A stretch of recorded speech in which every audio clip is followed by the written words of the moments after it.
People often search for the secret to life in far-off places, in ancient philosophy books, meditative retreats, or advice from unfamiliar masters. But I discovered something different. The greatest transformations in my life didn't come from lofty sources, but from a very ordinary tool, a notebook. And you'd be surprised if I told you it changed how I think, how I act, and even how I live. I started journaling not because I was highly educated or a philosopher, but because I was forgetful.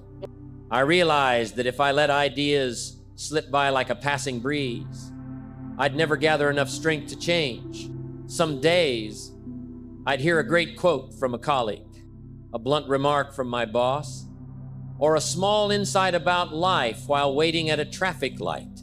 If I didn't write it down, I lost it not immediately, but slowly, like water evaporating through the cracks of memory. Have you ever tried sitting down to recall everything you learned in a week without a notebook? I did, and I failed miserably. I couldn't remember. But once I started carrying a notebook, I began to change. I stopped letting moments slip away meaninglessly. I captured them. I reflected on them. I started living more consciously. And I realized this wasn't just about remembering anymore, it was about building. I wasn't just recording ideas, I was building a new version of myself, page by page. You see, most of us don't lack lessons. What we lack is retention. We hear so much seminars, podcasts, books, advice from loved ones, but we don't pause to digest, understand, or make it our own. A notebook is where that happens. It's where you stop being just a listener and become a doer. You move from receiving to transforming. I often compare a notebook to a farm. Each day, you gather seeds, observations, experiences, stories you hear. But if you don't plant those seeds, your life's field remains empty. The notebook is the soil where you plant those seeds. And when you look back after a year, you'll see something miraculous. Ideas grow into systems. Beliefs grow into philosophies. Goals grow into plans. That's the growth you won't see if you rely only on memory. I've seen this in my own life and in the lives of thousands who came to me. The people who changed the most, the deepest, weren't the smartest. They were the best at journaling, because journaling forced them to listen more closely, I think longer, and act more intentionally. In the end, they became the ones who led. So I ask you again, as I always ask anyone who wants to change, are you carrying a notebook? If not, don't start with a grand plan. Start by buying a notebook. Write your name in it. And each day, when something worth remembering comes up, write it down, a thought, a piece of advice, a question, an idea, an honest emotion, because who knows, the line you write this afternoon in a small cafe or on a park bench might be the seed that sprouts into a life you never imagined. This isn't mystical, it's practical. And often, it's the practical things done consistently for long enough that create the extraordinary. I used to think life would change when I had more information, read a few more books, or met a few more successful people.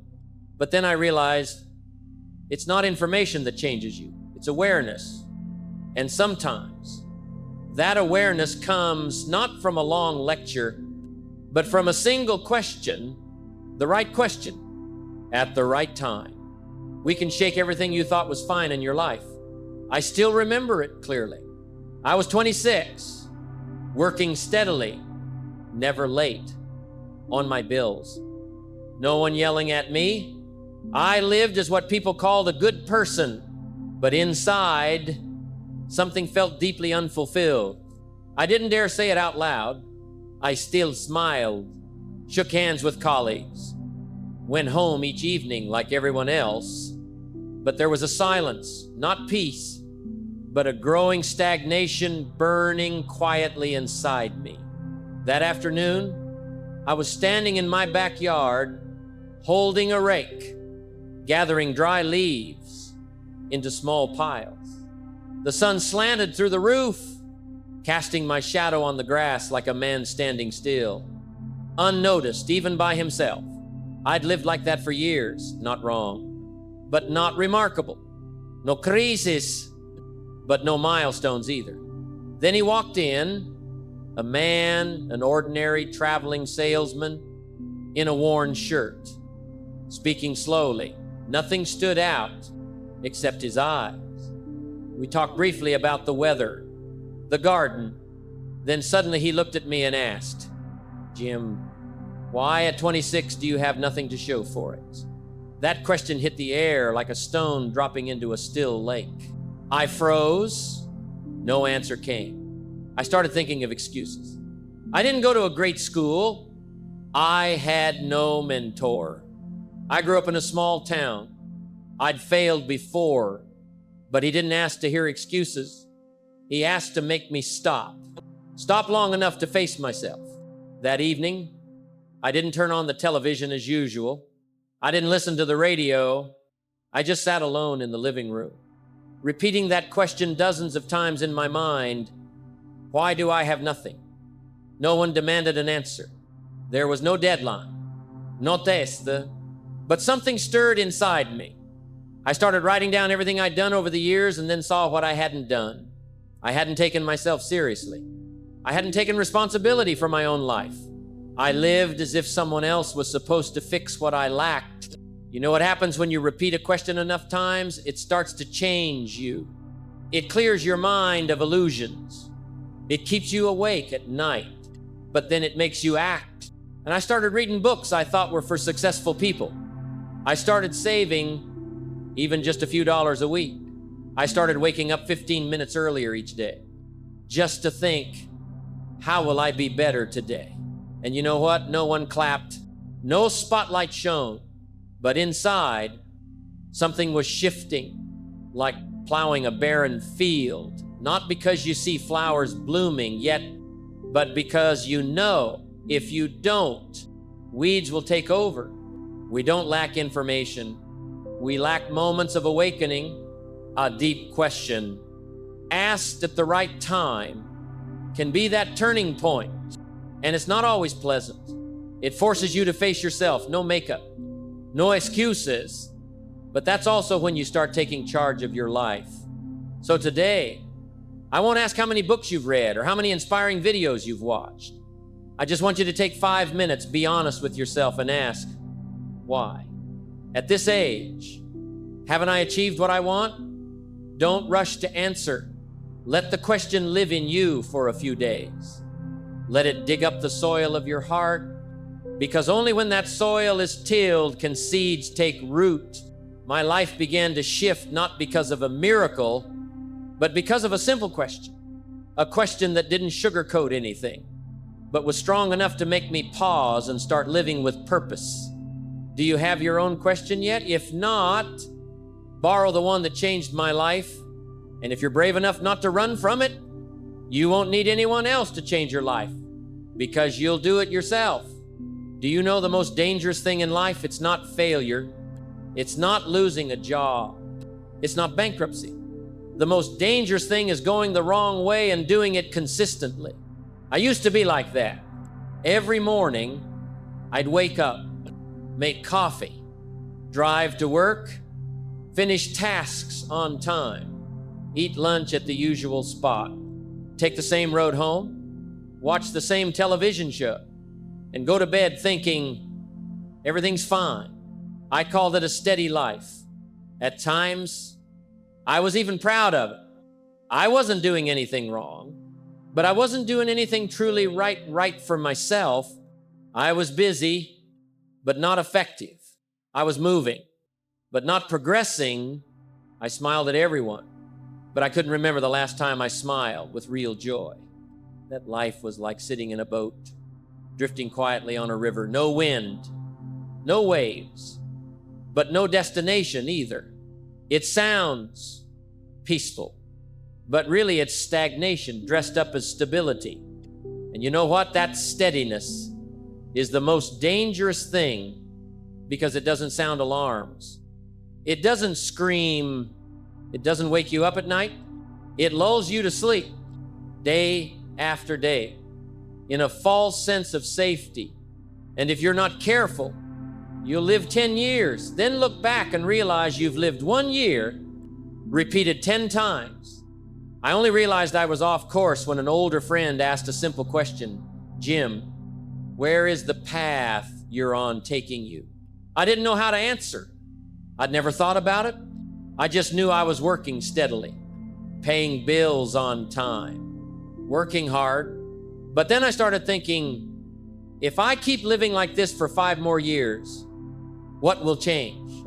And I shuddered when I realized maybe nothing at all.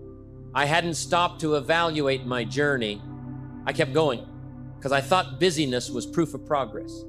But not all movement is forward. Sometimes you're just circling your steps, growing tired. You're so lost. I remember getting lost in a small forest once. I kept walking, thinking I'd find the way out, but the trees looked the same. The paths repeated. Finally, I did what my pride resisted. I stopped. Only when I stopped did I realize I'd been circling the same spot for an hour. Stopping wasn't failure. Stopping was the condition for finding my way again. Life is like that. Sometimes stopping isn't about resting.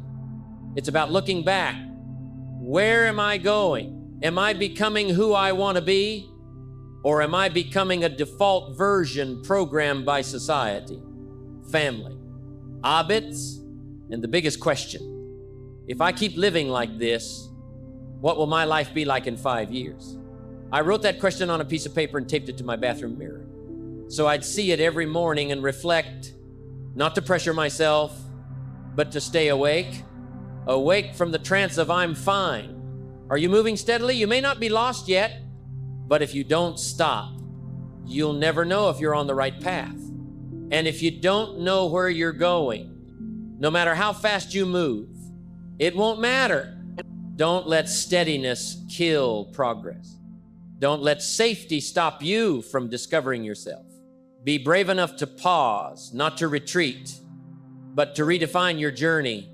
So when you move forward, you're not walking out of habit, but out of purpose, because one step in the right direction after pausing to think is worth more than 1,000 steps in uncertainty. I've met hundreds of people in my life, from diligent workers to successful entrepreneurs. And you know what's strange? Almost all of them carry 2 lives inside them. One is the life they live every day, going to work, paying bills, raising kids, keeping up appearances. That life seems reasonable, even admirable, but it rarely makes them feel alive inside. Then there's the second life, the one they dream of living, the life where they create, grow, and feel free. The life they imagined when they were young, before they were bound by musts and shoulds. I used to have those 2 lives by day. I was an employee, polished, polite, doing my job, making no mistakes. But at night, I'd sit in my room, imagining myself on a stage, inspiring, leading, making a difference. One part of me lived, the other existed only in my mind. And I started asking, when will I dare to live that second life? The answer was, when I realized I only have 1 life. There's no backup, no trial run, no second round, just one journey. And if you let it pass in safety, you may never know the greatness within you. It's like a farmer planting seeds. He has 2 choices. Plant in familiar soil, less sun, less wind, but safe. Or go further, find new land, rich soil, but requiring effort, facing rain and storms, accepting risks. If he chooses safety, he'll always have just enough But if he chooses the new path, he might have a bountiful harvest and leave fertile land for the next generation. The question is, do you dare to live that second life, the one your heart craves? Not later, but now. I'm not saying you must quit your job, move, or change direction overnight, but I am saying you must start by writing down that second life clearly. Who do you want to become? What do you want to leave behind? What do you want to wake up for each morning? Then look at your first life and ask, what's holding me back? Most answers don't lie out there in the world. They lie inside in fear, in procrastination, in nodding to what's safe. I had to ask myself many times, Jim, if today were your last day, would you be living the life you want? Some days I couldn't say yes, but that question pushed me out of my old orbit. It made me act even small actions to shift from the first life to the only life. Because, really, there's only one life. That second life is a reminder. Don't let your dreams die in the safety zone. Don't let your life become a weather report stable, unchanged, light breeze. Let it be a symphony with highs and lows, but always alive, always true, always you. Are you living your true life yet? If not, don't wait any longer. Life doesn't repeat, and you deserve to live it fully in this one chance. I once heard someone complain, I set goals, I write them down. I read them every morning, but nothing changes. I looked at him, smiled, and asked, are you sure you're walking toward them? You see, the problem isn't the distance to your goals. They're not too far, too high, or too hard. The problem is you might be facing the wrong direction. Imagine standing in a vast field. Far off is a hill where your dreams wait. If you take one step toward it each day, even slowly, you'll get there. But if you're distracted looking down or wandering to the field's edge because someone calls your name, you'll get lost. The goal doesn't move, but you veer off course. I used to get caught up in small things, bills to pay, temporary tasks, easy invitations. I thought I was busy moving forward. But one day, I asked myself, Jim, where are you heading? The answer chilled me. I wasn't moving toward my goals. I was circling in a maze of busyness. Here's a tough lesson. Doing more isn't always better. Doing the right things that's the difference between motion and progress. A farmer can plow all day, but if he's plowing barren land, he'll harvest nothing. Another farmer might only water a small plot at the right time, consistently, and his crops will grow not because he rushed, but because he was on the right path. Many people feel frustrated because they don't see results, but they don't realize they're drifting away from their dreams, not in big turns, but in small, wrong steps. Every time you say, I'll do it tomorrow, choose the easy task over the important one, or delay action. You take a step in the opposite direction. You don't need to change your goals. Change the direction of your steps. And how do you know you're on the right path? Simple. Let your daily actions be your compass. Ask, did I do something today that brings me closer to the life I want? If the answer is no, don't judge yourself. Just turn around, adjust your course, and keep going. Life doesn't need you to be perfect, just consistent. Sit down, write your goals again. But this time, don't just write what you want. Write what you'll do each day to get there. A call, a leçon, a page read, saying no to something unnecessary. As long as you face the right direction and keep walking, you'll arrive. Not because you're better than anyone, but because you're true to yourself. Don't get lost in a cycle of busyness and lose your way. Step slowly. Step steadily, but always toward the life you deserve. Have you ever noticed that two people can do the same job, work the same hours, earn the same pay, but one is always broke, while the other saves and invests. It's not about income, it's about mindset. True wealth doesn't start in your wallet, but in how you see the value of every dollar you have. When I was young, I thought to get rich, I needed a better job, a kinder boss, an easier opportunity. Then I met my mentor, who said something that stunned me. Jim, if you had more money now, you'd spend it with the same old habits. You'd just repeat poverty on a bigger scale. And I understood. The problem wasn't the money, it was the person holding it. You see, a person with a poor mindset, even if they win the lottery, will lose it all. But a person with a rich mindset, even if they lose everything, will build again. Like a skilled farmer who loses one harvest but knows how to choose seeds. Tend the soil and time the rains. He'll plant again until his fields are golden. The difference is in perception. Do you see money as a tool or a master? If money controls you, you'll chase it, trading your time, energy, and conscience. But if you control money, you make it work for you. Grow and serve the values you pursue. I learned to track every dollar I spent, not because I was stingy, but because I needed to understand myself.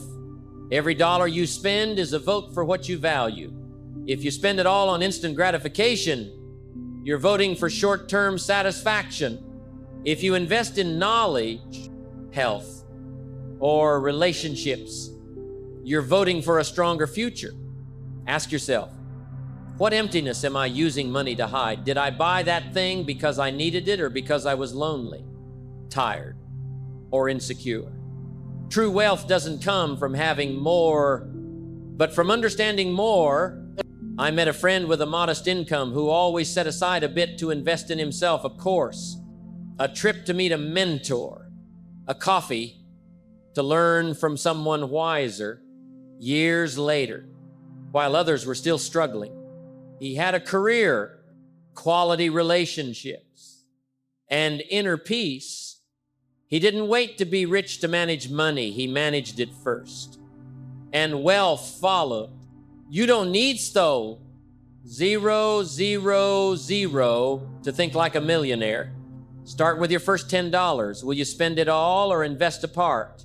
Will you use it to escape emotions or build a new habit? In those small choices, wealth begins. And finally, don't just think about making money, think about becoming someone worthy of keeping it. Don't ask how to get more, ask how to become the person money seeks out.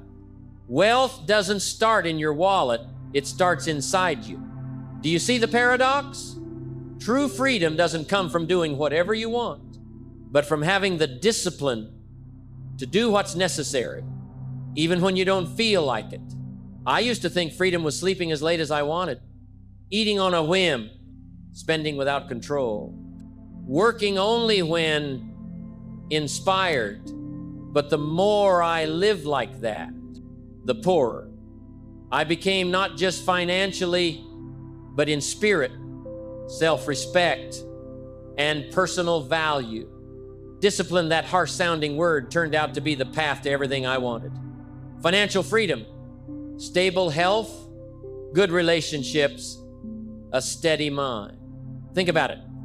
Who's freer than someone healthy because they exercise regularly?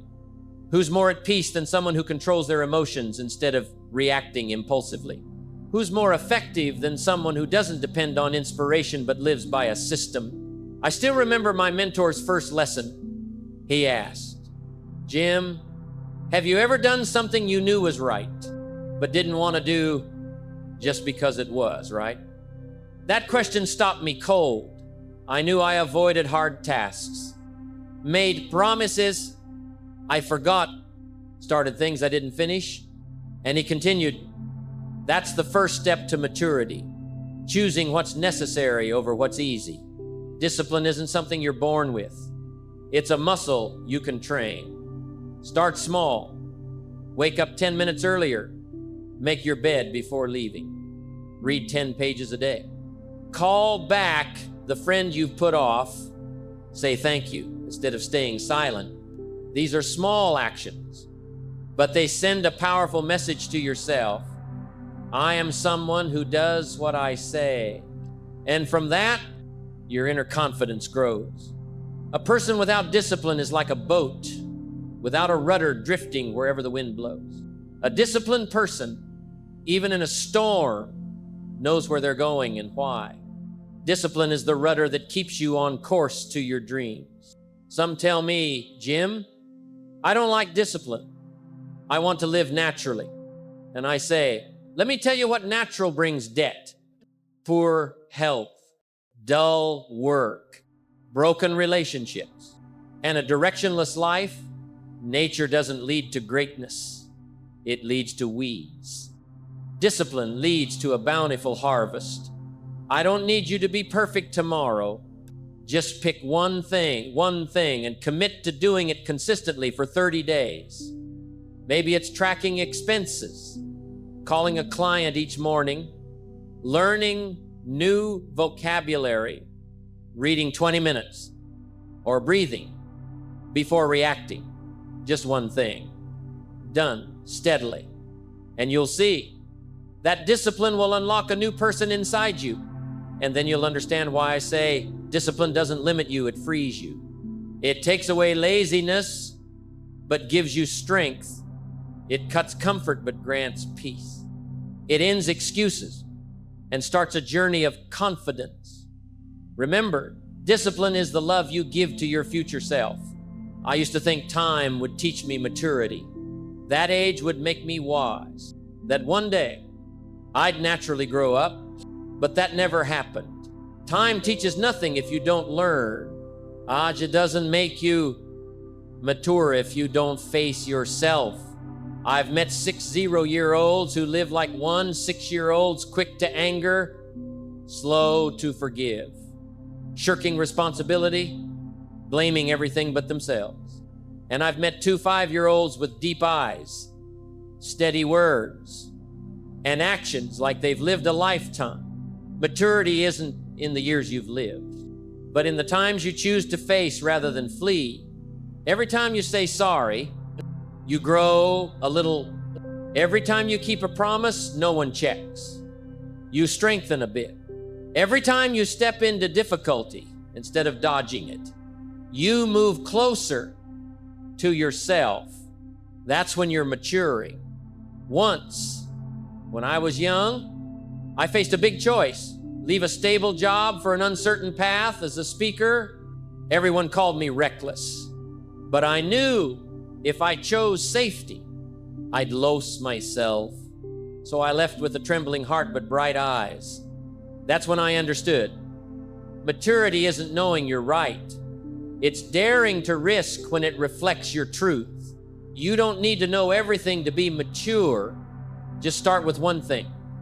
Live true to what you believe is right and be willing to pay the price for that belief. A mature person doesn't need supervision to do what's right. They don't need instant rewards to stay disciplined. They don't need to outshine others just to be better than their yesterday. And you know what? Maturity doesn't strip your innocence. It teaches you to protect it wisely. It doesn't make you rigid. It makes you steady amid change. It doesn't leave you lost. It shows you the values you'll never compromise. You'll see, a truly mature person doesn't need to shout or prove themselves. Their actions, choices, and words speak of their inner strength. They're not perfect, but they're on a path to growth. They're not always right, but they're ready to learn from mistakes. They don't outdo you. They're fully themselves. If you're reading this, I believe you're at a threshold. Forgive or hold on. Move forward or give up. Act or wait. And you know what proves you're growing? It's when you pause and ask, what's the right thing, not the easy thing? That's when you've matured. Not because of years, but because of courage. You know, one day you'll look back on your journey and say, That's when I started to change. But that day isn't in some distant future. It's right here in the moment. You pause, listen to yourself, and choose to live differently. I used to think changing my life needed a miracle. But the greatest miracle isn't a big event. It's the quiet persistence of small actions, repeated. Every time you wake up 10 minutes early to read a page, every time you sit with yourself instead of following the crowd, every time you choose what's right over what's easy, that's when you're building a new you, one brick at a time, in silence, in persistence, in awareness. People often ask, how do I get what I want? But the real question is, how do I become someone worthy of it? When you become disciplined, results will come. When you become ethical, relationships will last. When you become a lifelong learner, opportunities will find you. Not because you're lucky, but because you've planted the seeds. If I have one message to leave, it's this: don't chase results before building yourself. Let your life be a living testament to transformation, not through words, but through how you live. Not through grand feats, but through the right choices you make when no one's watching. You don't need applause to start. Be your own cheerleader. You don't need to be perfect to act. Act to move closer to growth. And you don't need to walk this path alone. Somewhere out there, others like you are quietly striving, rebuilding their lives brick by brick. The only question left is, what will you do after finishing this? You can forget everything I've shared, or you can take one idea, one action, and start now. Not to change the world, but to change yourself. And when you change yourself, the world you see will change too. I believe that, and if you believe it too, then start today. Now, not because I say so, but because you're ready.